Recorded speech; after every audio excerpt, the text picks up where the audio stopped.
Selamat datang di channel Puskesmas Paripurna. Kali ini kita akan membahas tentang panduan praktek klinik untuk kasus seperti di buah ini. Gastroenteritis. 1. Pengertian, definisi. Gastroenteritis, G, adalah peradangan mukosa lambung dan usus halus yang ditandai dengan diare dengan frekuensi 3 kali atau lebih dalam waktu 24 jam. Apabila diare 30 hari disebut kronis. WHO, World Health Organization, mendefinisikan diare akut sebagai diare yang biasanya berlangsung selama 3-7 hari tetapi dapat pula berlangsung sampai 14 hari. Diare persisten adalah episode diare yang diperkirakan penyebabnya adalah infeksi dan mulainya sebagai diare akut tetapi berakhir lebih dari 14 hari. Serta kondisi menyebabkan malnutrisi dan berisiko tinggi menyebabkan kematian. Gastroenteritis lebih sering terjadi pada anak-anak karena daya tahan tubuh yang belum optimal. 2. Anamnesis. Keluhan. Pasien datang ke dokter karena buang air besar, bab, lembek atau cair, dapat bercampur darah atau lendir dengan frekuensi 3 kali atau lebih dalam waktu 24 jam. Dapat disertai rasa tidak nyaman di perut, nyeri atau kembung, mual dan muntah serta tenesmus. Setiap kali diare, bab dapat menghasilkan volume yang besar, asal dari usus kecil, atau volume yang kecil, asal dari usus besar. Bila disertai demam maka diduga erat terjadi infeksi. Bila terjadinya diare didahului oleh makan atau minum dari sumber yang kurang higienenya, G dapat disebabkan oleh infeksi. Riwayat bepergian ke daerah dengan wabah diare, riwayat intoleransi laktosa, terutama pada bayi, konsumsi makanan iritatif, minum jamu diet cola, atau makan obat-obatan seperti laksatif, magnesium hidroklorida, magnesium sitrat, obat jantung quinidine, obat gout, kolkisin, diuretika, furosemid, tiazid, toksin, arsenik, organofosfat, insektisida, kafein, metilsantine, agen endokrin, pengantian tiroid, misoprostol, mesalamin, antikolinesterase dan obat-obat diet perlu diketahui. Selain itu, kondisi imunokompromis, HIV, AIDS, dan demam tifoid perlu diidentifikasi. Pada pasien anak ditanyakan secara jelas gejala diare. 1. Perjalanan penyakit diare yaitu lamanya berlangsung, kapan diare muncul, saat neonatus, bayi, atau anak-anak, untuk mengetahui, apakah termasuk diare kongenital atau didapat, frekuensi bab, konsistensi dari feses, ada tidaknya darah dalam tinja. 2. Mencari faktor-faktor risiko penyebab diare. 3. Gejala penyerta, perut, kembung, banyak gas, gagal tumbuh. 4. Riwayat bepergian, tinggal di tempat penitipan anak merupakan risiko untuk diare infeksi. Faktor risiko. 1. Higiene pribadi dan sanitasi lingkungan yang kurang. 2. Riwayat intoleransi laktosa, riwayat alergi obat. 3. Infeksi HIV atau infeksi menular seksual. 3. Pemeriksaan fisik. 1. Pada pemeriksaan fisik perlu diperiksa, berat badan, suhu tubuh, frekuensi denyut jantung dan pernapasan serta tekanan darah. 2. Mencari tanda-tanda utama dehidrasi, kesadaran, rasa haus, dan turgor kulit abdan. Tanda-tanda tambahan lainnya, ubun-ubun besar cekung atau tidak, mata, cekung atau tidak, ada atau tidaknya air mata, bibir, mukosa mulut dan lidah kering atau basah. 3. Pernapasan yang cepat indikasi adanya asidosis metabolik. 4. Bising usus yang lemah atau tidak ada bila terdapat hipoksia. 5. Pemeriksaan ekstremitas perlu karena perfusi dan capillary refill dapat menentukan derajat dehidrasi yang terjadi. 6. Penilaian beratnya atau derajat dehidrasi dapat ditentukan dengan cara objektif yaitu dengan membandingkan berat badan sebelum dan selama diare. Subjektif dengan menggunakan kriteria. Pada anak menggunakan kriteria WHO 1995. Pemeriksaan derajat dehidrasi. Skor penilaian klinis dehidrasi. Penentuan derajat dehidrasi menurut WHO 1995. 1. Pemeriksaan penunjang. Pemeriksaan darah lengkap. 2. Kriteria diagnosis. Diagnosis ditegakkan berdasarkan anamnesis, bab cair lebih dari 3 kali sehari, dan pemeriksaan fisik, ditemukan tanda-tanda hipovolemik dan pemeriksaan konsistensi bab. Untuk diagnosis dilakukan pemeriksaan penunjang. 3. Diagnosis kerja. Gastroenteritis. 4. Diagnosis banding. Demam tifoid, Cryptosporidia, pada penderita HIV, kolitis pseudomembran. 5. Penata laksanaan. Penata laksanaan pada pasien dewasa. Padanya diare akut bersifat ringan dan sembuh cepat dengan sendirinya melalui rehidrasi dan obat anti diare, sehingga jarang diperlukan evaluasi lebih lanjut. Terapi dapat diberikan dengan 1. Memberikan cairan dan diet adekuat. A. Pasien tidak dipuasakan dan diberikan cairan yang adekuat untuk rehidrasi. B. Hindari susu sapi karena terdapat defisiensi laktase transien. C. Hindari juga minuman yang mengandung alkohol atau kafein, karena dapat meningkatkan motilitas dan sekresi usus. D. Makanan yang dikonsumsi sebaiknya yang tidak mengandung gas, dan mudah dicerna. 2. Pasien diare yang belum dehidrasi dapat diberikan obat diare untuk mengurangi gejala dan antimikroba untuk terapi definitif.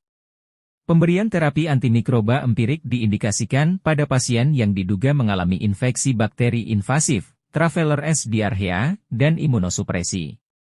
Antimikroba, pada akibat infeksi diberikan antibiotik atau antiparasit, anti jamur tergantung penyebabnya. Obat anti diare, antara lain. 1. Obat yang mengeraskan tinja, Atapulgit 4x2 tablet hari atau Smectite 3x1 sachet diberikan tiap bab encer sampai diare stop. Antimikroba, antara lain. 1. Golongan quinolone yaitu Profloxacin 2x500 mg hari selama 5-7 hari, atau 2. Trimetoprim sulfametoxazole 160 802x1 tablet hari. 3. Apabila diare diduga disebabkan oleh Giardia, metronidazole dapat digunakan dengan dosis 3x500 mg hari selama 7 hari. 4. Bila diketahui etiologi dari diare akut, terapi disesuaikan dengan etiologi. Apabila terjadi dehidrasi, setelah ditentukan derajat dehidrasinya, pasien ditangani dengan langkah sebagai berikut. 1. Menentukan jenis cairan yang akan digunakan pada diare akut awal yang ringan. Tersedia cairan oralit yang hinik dengan komposisi 29 GR glukosa, 3,5 GR NaCl, 2,5 GR natrium bikarbonat dan 1,5 kCl setiap liter. Cairan ini diberikan secara oral atau lewat selang nasogastrik. Cairan lain adalah cairan ringer laktat dan NaCl 0,9% yang diberikan secara INA. 2. Menentukan jumlah cairan yang akan diberikan. Prinsip dalam menentukan jumlah cairan inisial yang dibutuhkan adalah BJ plasma dengan rumus. 3. Menentukan jadwal pemberian cairan. A. 2 jam pertama, tahap rehidrasi inisial jumlah total kebutuhan cairan menurut BJ plasma atau sel Diono diberikan langsung dalam 2 jam ini agar tercapai rehidrasi optimal secepat mungkin. B. 1 jam berikutnya, jam ketiga, tahap kedua, pemberian diberikan berdasarkan kehilangan selama 2 jam pemberian cairan rehidrasi inisial sebelumnya. Bila tidak ada shock atau skor Dal Diono kurang dari 3 diganti cairan per oral.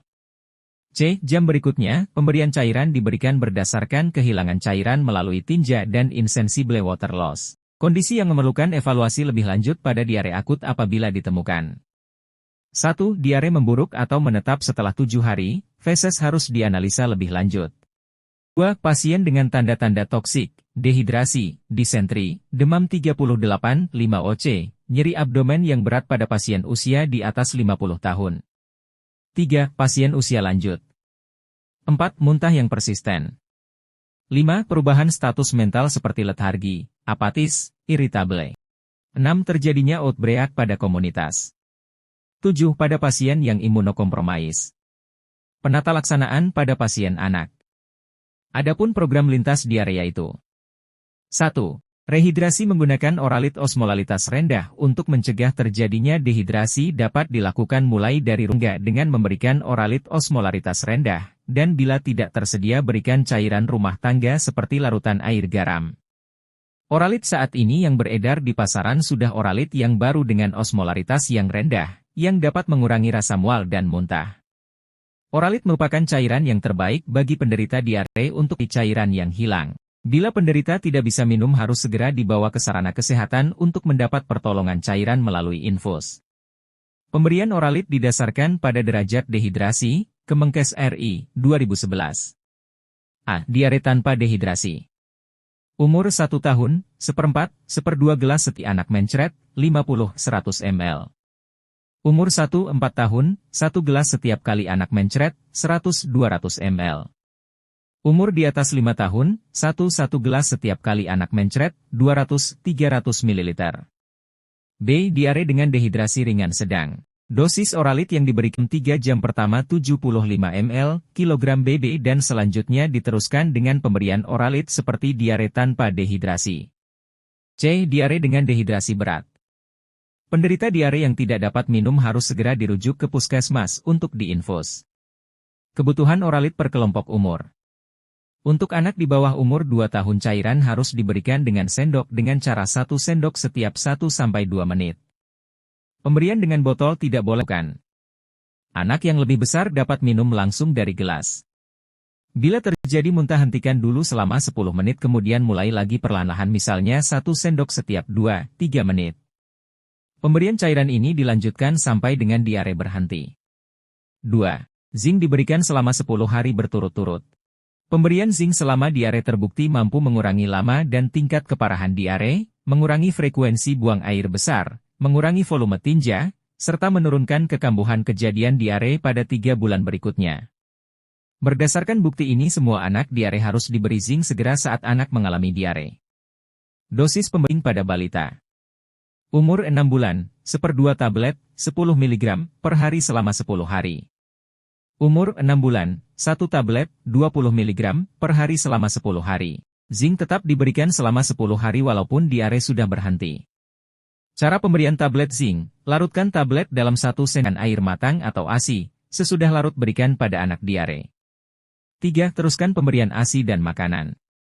Pemberian makanan selama diare bertujuan untuk memberikan gizi pada penderita terutama pada anak agar tetap kuat dan tumbuh serta mencegah berkurangnya berat badan. Anak yang masih minum ASI harus lebih sering telah mendapat makanan padat harus diberikan makanan yang mudah dicerna dan diberikan sedikit dan lebih sering. Setelah diare berhenti, pemberian makanan ekstra diteruskan selama 2 minggu untuk membantu pemulihan berat badan.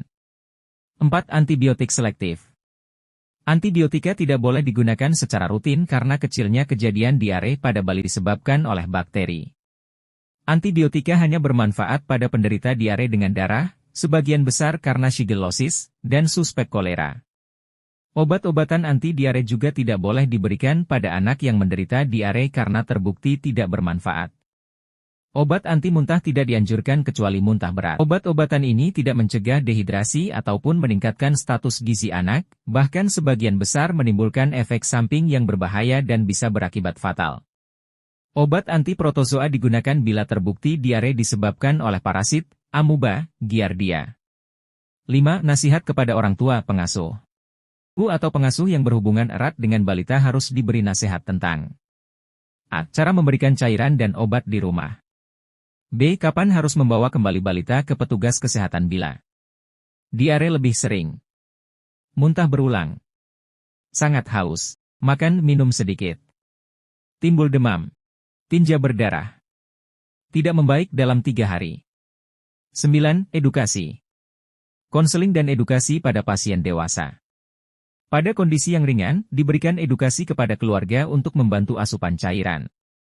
Edukasi juga diberikan untuk mencegah terjadinya GERD dan mencegah penularannya. Konseling dan edukasi pada pasien anak. Pencegahan diare menurut pedoman tata laksana diare Depkes RI 2006 adalah sebagai berikut. 1. Pemberian ASI. 2. Pemberian makanan pendamping ASI. 3. Menggunakan air bersih yang cukup. 4. Mencuci tangan. 5. Menggunakan jamban. 6. Membuang tinja bayi dengan benar. 7. Pemberian imunisasi campak. 10. Kriteria rujukan. Kriteria rujukan pada pasien dewasa. 1. Tanda dehidrasi berat. 2. Terjadi penurunan kesadaran. 3. Nyeri perut yang signifikan. 4. Pasien tidak dapat minum oralit. 5. Tidak ada infus set serta cairan infus di fasilitas pelayanan. Kriteria rujukan pada pasien anak. 1. Anak diare dengan dehidrasi berat dan tidak ada fasilitas rawat inap dan pemasangan intravena. 2. Jika rehidrasi dapat dilakukan atau tercapai dalam 3 jam pertama penanganan. Diberi ASI. 3. Anak dengan diare persisten. 4. Anak dengan shock hipovolemik. 11. Prognosis. Prognosis sangat tergantung pada kondisi pasien saat datang, Ada tidaknya komplikasi, dan pengobatannya, sehingga umumnya prognosis adalah dubia et bonam. Bila kondisi saat datang dengan dehidrasi berat, prognosis dapat menjadi dubia et malam. 12. Referensi. Keputusan Menteri Kesehatan Republik Indonesia Nomor HK 0202 Menkes 514/2015 tentang panduan praktik klinis dokter di fasilitas pelayanan kesehatan tingkat pertama.